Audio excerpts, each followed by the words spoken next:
स्वागत है आपका बी न्यूज़ नेशन में। मैं हूं आबिद हुसैन शेख। गुलबर्गा शरीफ हज़रत शेख ताजुद्दीन जुनैदी बाबा ने किया दार फ़ानी को अलविदा। आलम इस्लाम व रूहानियत के अजीम शख्सियत हज़रत शेख मोहम्मद ताजुद्दीन जुनैदी बाबा जमीरात की शब इस दार फ़ानी को अलविदा कहकर हकीकी आलम की तरफ कूच कर दिया। हज़रत ने इनकी रहलत पर गुलबर्गा शहर में रंजो गम का माहौल छा गया है। हज़रत वाला सूफ़ी बासफ़ा रहबर राह शरीयत साहिब कमालात को कभी फरामोश नहीं किया जा सकता।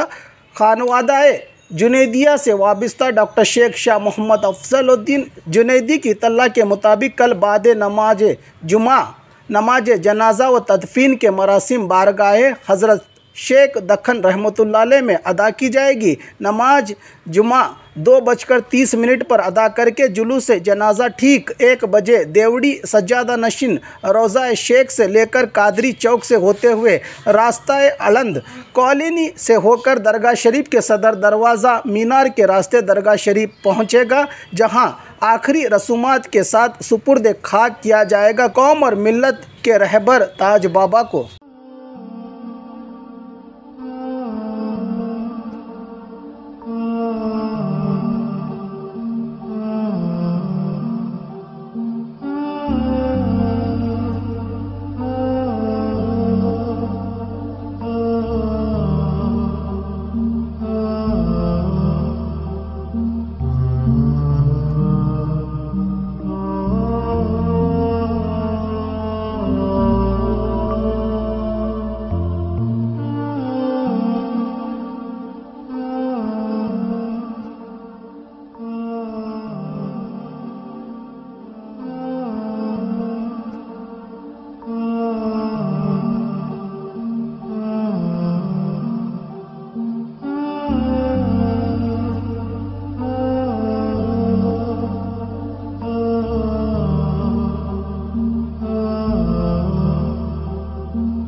और ख़बरों के लिए देखते रहिए बी न्यूज़ नेशन।